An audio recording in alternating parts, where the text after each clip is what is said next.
তাকে ভুয়া বলার কোন সুযোগ নাই, কারো পক্ষে। এইটাই যদি মুক্তিযোদ্ধারা নিজেরা মনে মনে ধরতে পারত, ওকে ছোট করো, ওকে ছোট করো, ওই দলের আছে ভুয়া।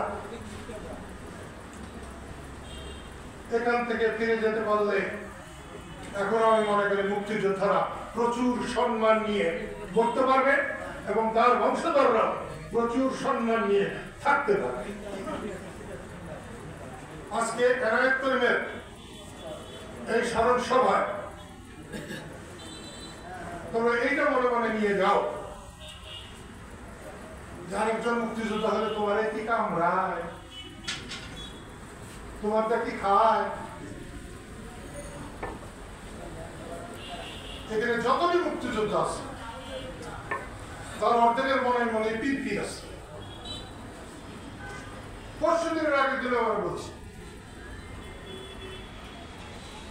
যে সম্মানী যদি এইটা দেয়, আপনার রেনে আসলে যদি এইটা দেয়, এরকম ওগুলো ভালো।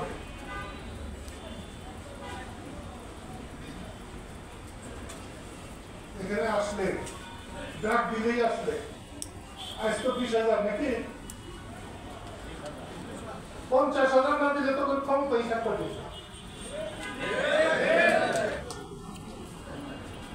50,000 কেন, 1 লাখ দিতে হবে।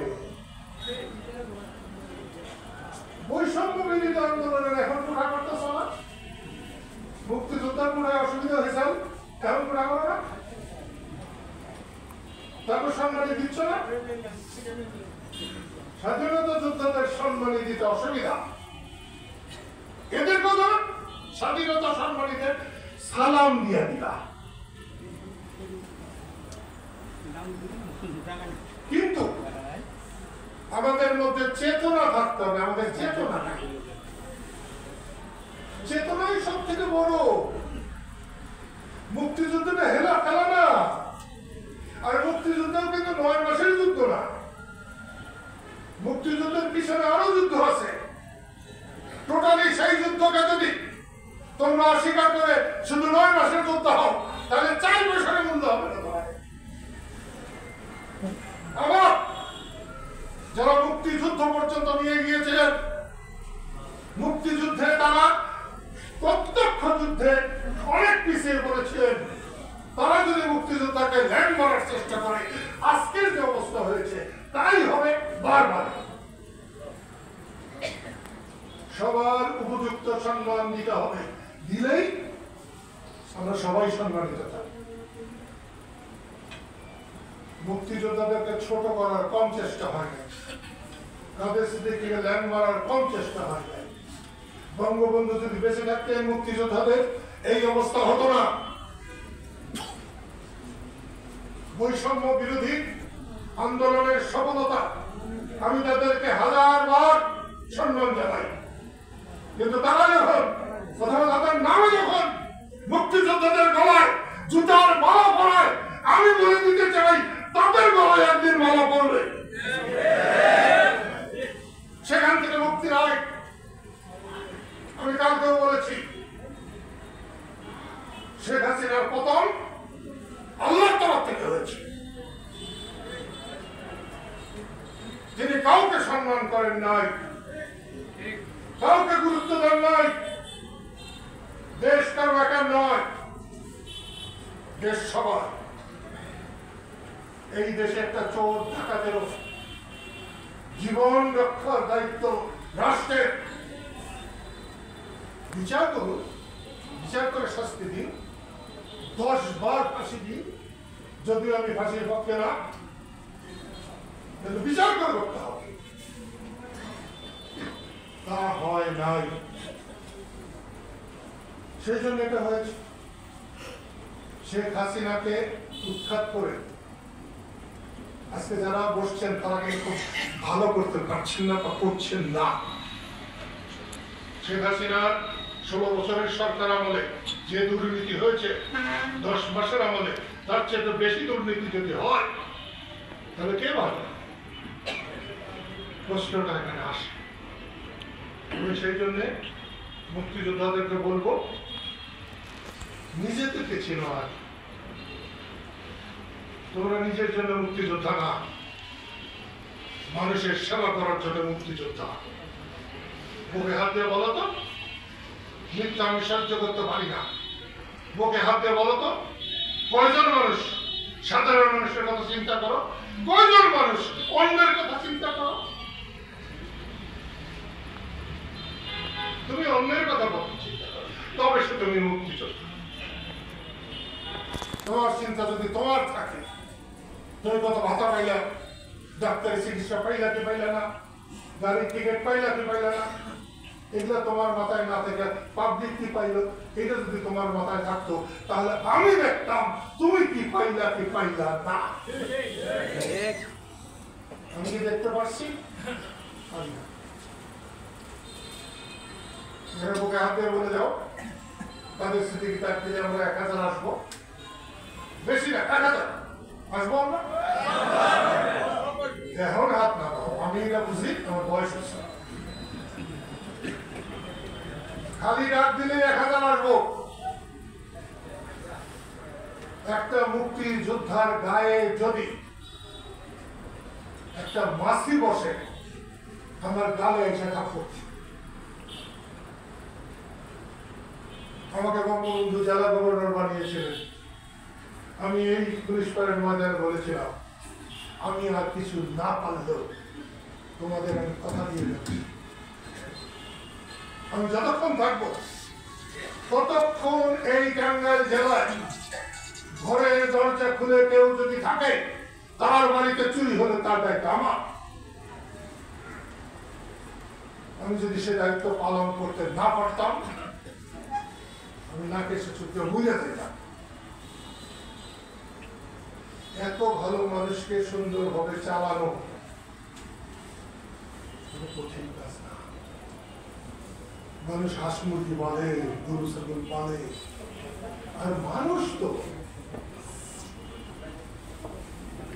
মানুষকে ঠিকভাবে বলতে পারলে, বুঝাতে পারলে, আল্লাহর শ্রেষ্ঠ জীব মানুষ, আশরাফুল মাখলুকাত, তাকে ঠিক চালানো কঠিন আছে। সেজন্য বলছি, এরপরে তোমরা নিজেরা ইউনিয়নে থানায় বসে চিন্তা করো, সেটা কি সমস্যা, কি অসুবিধা, ওগুলো মাপার দরকার নাই। হিমালয়ের চাইতেও ভারী সমস্যা হলো আমরা সেটাকে মোকাবেলা করতাম, কিন্তু 1000 তো আসতে হবে নাকি? ছেলে মেয়ে নিয়ে আসতে তো 5000 হইতে পারে, 1000 হলে। আমি এখন একটু অন্যদিকে যাচ্ছি, সেদিকটা হলো তখন বাজে 3:45 আমি অজু করতেছিলাম, কে বক্তৃতা করতেছিলাম জানি না, সে অন্তত 5 বার পাক বাহিনী বলেছে। পাক বাহিনী আসলে কি আমাদের পাক বাহিনী মানুষ কোন করলে, মা বোনের সংগ্রাম নষ্ট করলে, বাড়ি ঘর পড়িয়ে দিলে, তারা পাক পায় না, না পাক পায়। আমাদের মুক্তিযোদ্ধাদের কণ্ঠেই যদি, মুখে যদি পাক বাহিনী থাকে, তাহলে আমরা যাবো। এই অসচেতন মনোভাব কিন্তু আমাদের ধ্বংস করছে। আমি গত 14 বছর শেখ হাসিনার অনেক সমালোচনা করেছি, কিন্তু আজকেও শেখ হাসিনাকে যদি কেউ অন্যায়ভাবে অবিচার করে, আমি সবার আগে তার সামনে গিয়ে দাঁড়াবো। সে বঙ্গবন্ধুর কন্যা, আর আজকে যত লোকে ফটো অর্ডার করুন, বঙ্গবন্ধু না তাহলে বাংলাদেশ হইতো না, বাংলাদেশ না হলে এই দালানগুলো হতো। আপনি বঙ্গবন্ধুকে মানবেন না, জিয়াউর রহমানকে মানবেন না, মুক্তিযুদ্ধ মানবেন না, স্বাধীনতা মানবেন না, আপনি বলে দ্বিতীয় স্বাধীন করছেন। কোন দেশ দ্বিতীয়বার স্বাধীন হয়? রাজাকাররা পায়, এটা আমি বলছি না, কিন্তু দ্বিতীয়বার কোন দেশ স্বাধীন হয় না। ঠিক আছে, একটা বিরাট কাজ করেছে, ঝোঁকে ঝোঁকে যদি বইলে থাকো বলছো ভালো, শেরে বাংলাকে বাদ দিয়ে, মৌলানা ভাসানীকে বাদ দিয়ে, হোসেন শহীদ সরওয়ার্দীকে বাদ দিয়ে আজকে বৈষম্য বিরোধী না, এটা বুঝতে হবে। আর যে যত বড়ই হন, সবাই মানুষের সেবক, আপনারা কেউ মানুষের মালিক না। এই মালিকানা ছেড়ে দিতে হবে। সেই জন্য বলছি, মুক্তিযোদ্ধাই যদি পাক বাহিনী করে অসচেতন ভাবে, তাহলে আমরা কোথায় যেতে হবে?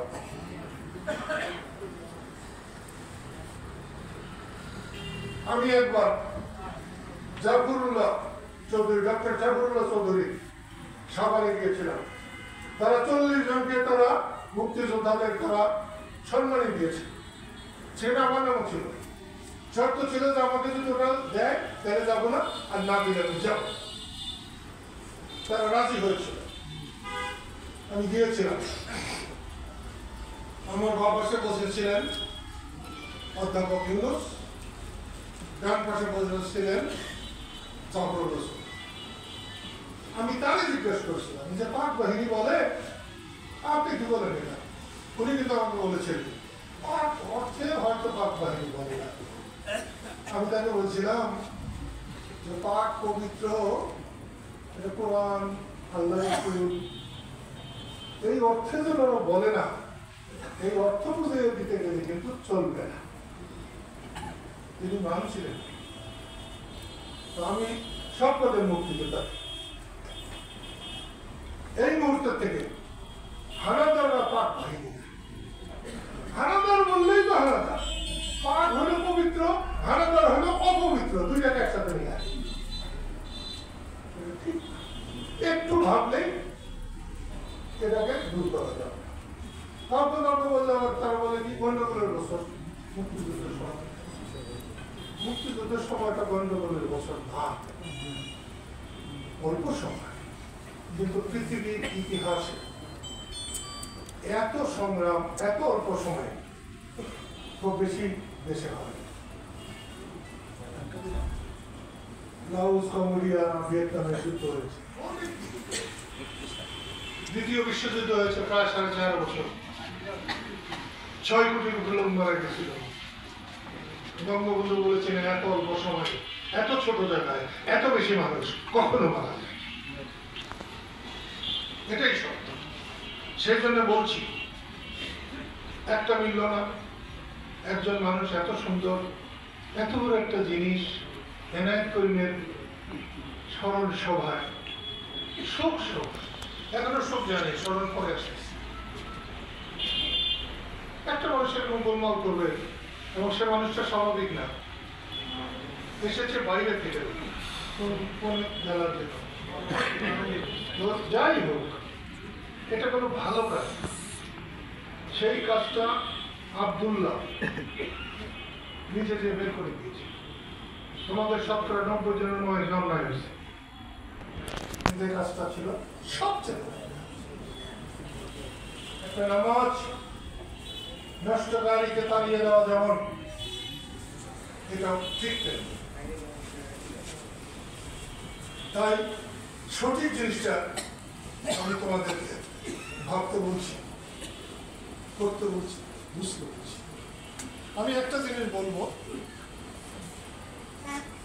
আমার স্ত্রী একেবারে সাদা মাটা মানুষ ছিল, স্বামী স্ত্রীর জীবনে অনেক খটাখটি থাকে। অনেক বউরা ভাইদের জন্য চায়, গাড়ি চায়, বাড়ি চায়, সোনার গয়না চায়। এই মহিলা আমার কাছে 200 টাকার স্যান্ডেল ছাড়া, 300-400 টাকার পাতের শাড়ি ছাড়া কিছুর কথাই বলত। আমার মেয়েরা আমার কাছে এসে টাকা চাইতে খুব সাধারণ, ছোটটায় টাকা চায়, কি দিব? 20,000, 20,000, 2 বোন। তার হয়তো আধা ঘন্টা পরে বেগম সব চাইতেন, আচ্ছা 5,000 টাকা দিতে পারবা? অমুকরে দেবো, অমুক। কত বলেছি যে তোমাদের তো টাকা থাকে, আমাকে বলার কি দরকার আছে? কিন্তু সে আমি পরশুদিন সখীপুরে যে কথাটা বলার ছিলাম বলতে পারি, আমার স্ত্রী বাংলাদেশে তো বটেই, ভারত মহাদেশ অথবা এশিয়া মহাদেশে আরো পৃথিবীর আরো কোনো জায়গায় আছে কিনা, কারণ নির্বাসিত স্বামীকে সে দেশে ফিরিয়ে আনার সৌভাগ্য অর্জন করে না, যেটা আমার স্ত্রী নাসরিন করেছে। আজকে যাকে নিয়ে আলোচনা, সে এনায়েত করিম নাসরিনের সঙ্গে দিনের পর দিন, রাতের পর রাত বাংলাদেশে এমন কোনো জায়গা নাই যেখানে ছুটাছুটি করে নাই। নাসরিনের আহ্বানে যে মিটিং হয়েছে, সেই মিটিংয়ে শাহজাহান ভাই গেছে, ফারুক ভাই গেছে, সেই মিটিংয়ে মান্নান ভাই গেছে, বড় ভাই লতিফ সিদ্দিকী গেছে। সেই মিটিংয়ে এখনো বেঁচে আছেন প্রাক্তন রাষ্ট্রপতি আব্দুল হামিদ গেছে সাধারণ বক্তা হয়ে, জিল্লুর রহমান গেছে বক্তা হয়ে, মেনু ভাই গেছেন কিনা আমি জানি না, নিশ্চয়ই গেছে, কারণ সে সময় টাঙ্গাইলে তো সবাই গেছে। এমন সৌভাগ্যবতী স্ত্রী এই উপমহাদেশে দ্বিতীয়টা আছে বলে আমার মনে হয়। তাই অন্তত আমি দেশে থাকা, আমার দেশে থাকা তার ভূমিকা, তার অবদান অবশ্যই। এই সাথে আমি আরেকজন বলবো, আমার বড় ভাই স্ত্রী লায়লা সিদ্দিকী। আমি যতটুকু লেখাপড়া করেছি তাতে এই ভারত উপমহাদেশে কোনো মহিলা স্বতন্ত্র প্রার্থী হয়ে তার আগে জয়লাভ করতে পারে। দলীয় প্রার্থী হিসেবে অনেকেই করেছে, সরোজিনী নাইডু করেছে, কিন্তু লায়লা সিদ্দিকীর আগে স্বতন্ত্র প্রার্থী কেউ জিতে নাই, কেউ সংসদে যায় না। লায়লা সিদ্দিকী সংসদে গিয়ে লতিফ সিদ্দিকীকে জেল থেকে বের করেছিলেন, আর আমার স্ত্রী নাসরিন সারা দেশ চষে বেরিয়ে আমাকে দেশে। তোমাদের সবার কাছে প্রার্থনা করি নাসরিনের জন্য তোমরা দোয়া করো, কার দোয়া আল্লাহ কবুল করবে। তোমরা করিম সাহেবের জন্য দোয়া করো। আমরা কিন্তু সঠিক সময়, সঠিক মানুষের সঠিক মূল্যায়ন করবো। এনায়েত করি নাট্যকার ছিলেন, নমুক ছিলেন, তমুক ছিলেন, এগুলো নিয়ে আমার কোনো ভাষা নেই, কারণ আমি কোনো নাটক করতে পারিনি, অভিনয় করতে পারিনি, আমি কখনো অভিনেতা ছিলাম। সারা জীবন চেষ্টা করছি কর্মী। আমার বড় ভাই একদিনের জন্য স্বীকার করে নাই যে আমি একজন কর্মী, এখন স্বীকার করে খুব গর্বিত বলে যায়। আজকে যদি সারা দুনিয়ার বাদশাহী আমাকে দেয়, তার থেকে আমি বড় ভাইয়ের সমর্থন করতে, সেই ছোট্টকাল থেকে আমি এখানে এসেছি। এখন যে তিনি মনে করেন যে আমি মানুষ হয়েছি, এটা আমার শ্রেষ্ঠ পুরস্কার। সারা দুনিয়ার বাদশাহীর থেকে বড় বাদশাহী এইটা নিয়ে আমি মরতে পারলে